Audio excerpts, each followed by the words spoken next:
Good morning and welcome to another Commission Painter's Diary.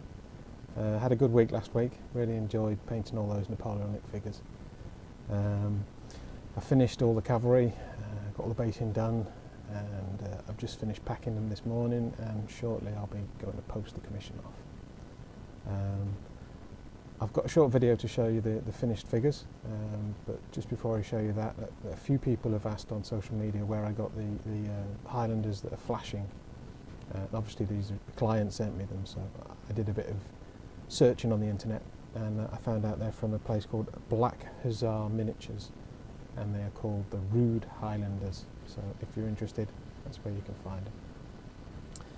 Another thing about the last commission I've just done, which is probably a good point for anybody who is thinking of getting into commission painting, is that this was a follow-on commission.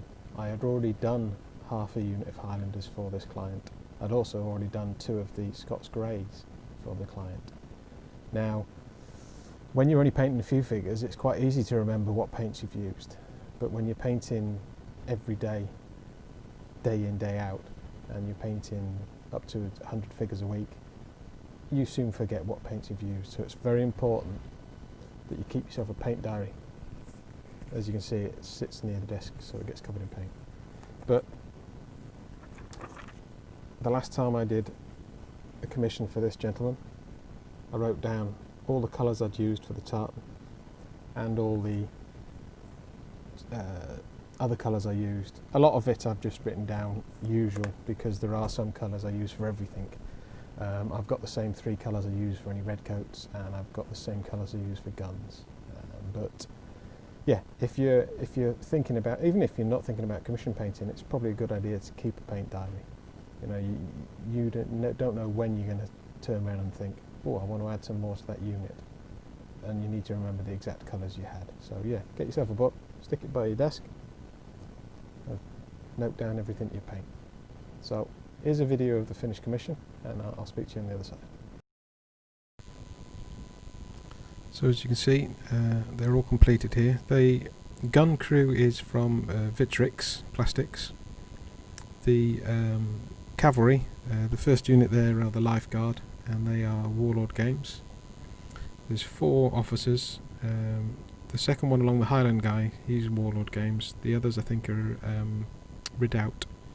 Scots Greys in the back there, again Warlord Games, and then you've got the Highlanders, who are, the majority are Victrix Plastics, apart from the Rude Highlanders, who are from the Black Hussar Miniatures. Nice shot of the back there. So you've got the Riflemen, 95th Rifles these are representing, and again Warlord Games. And the back of the Highlanders, so you can see their kilts. And yes, I really enjoyed these. So a mixture of Warlord Plastics, Victrix Plastics, and Warlord.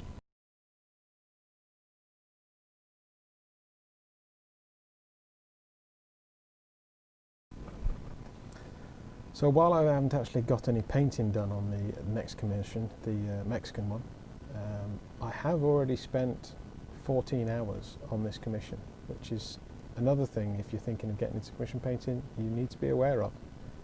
There's a lot of prep involved getting ready figures to paint. I have cleaned all these figures, I've stuck them to the pennies, I've undercoated them, and I've also done the basing, so I am ahead. But like I said, 14 hours in, and I've not stuck any paint on these figures yet, so be aware of that. But here's where they sit at the moment, and I've got the first lot on the desk ready, and they will be attacked with paint once I get to the other side of my postage. So you can see the stuck down the ready base mix from Geek Gaming Scenics, and then they're ready to paint.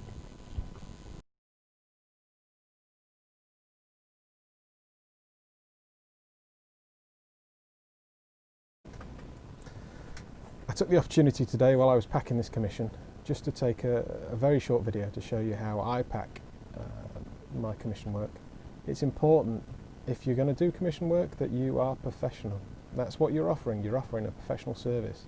So don't scrimp when it comes to the end product. You need to send these so that they get to the client in the condition that you want them to be.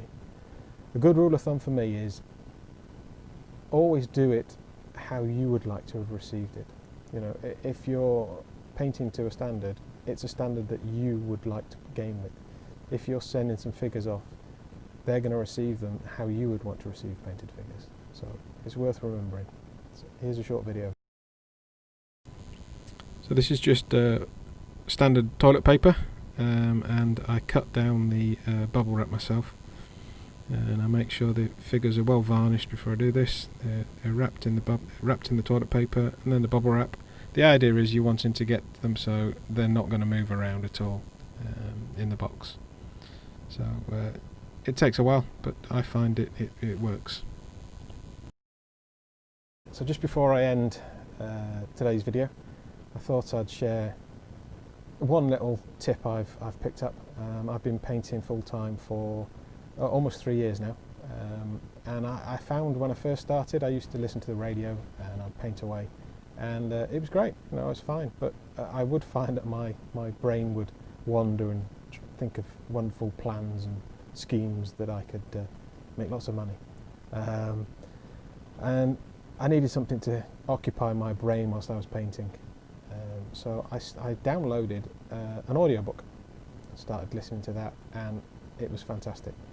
You know, I sit there now and I listen to an audiobook while I'm painting, and I'm just at rest. You know, it's the closest thing I've found to meditation. I do meditation, but this is the closest thing to meditating without actually meditating. But at last Christmas, I asked my wife for a gift which would make it even easier for me to listen to my books, and this is the gift. Alexa, read my book.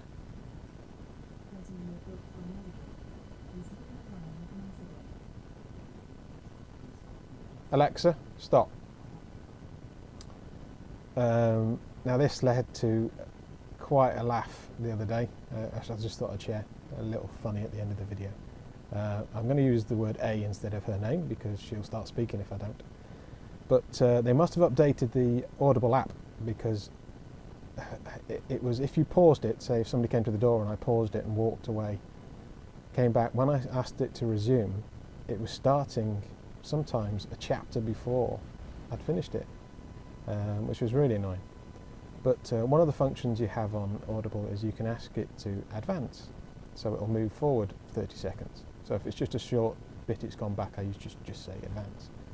But the other day she was having a hissy fit with me, this A, and I was painting away. I'd started the video again, I'd started the audiobook again, and it was behind, so I said A, advance, and she came back and said, what would you like to announce? So I got a bit frustrated and I said, in a firmer voice as you do, I said, A, advance, and she said, I have added pants to your shopping list. At which point I was getting really angry and my wife in the other room was busting her gut. So I had to go onto my app, my Amazon shopping app, and delete the pants from my shopping list. But I did get it sorted. So anyway, I'm going to leave you for now. I've got to go nip off, post this parcel, and then I'm going to come back and I'm going to start putting some paint on this Mexican commission. So this will be what you'll see for the next couple of weeks. Obviously you can watch me through these videos, or you can always check me out I'm on Instagram and I'm on Facebook.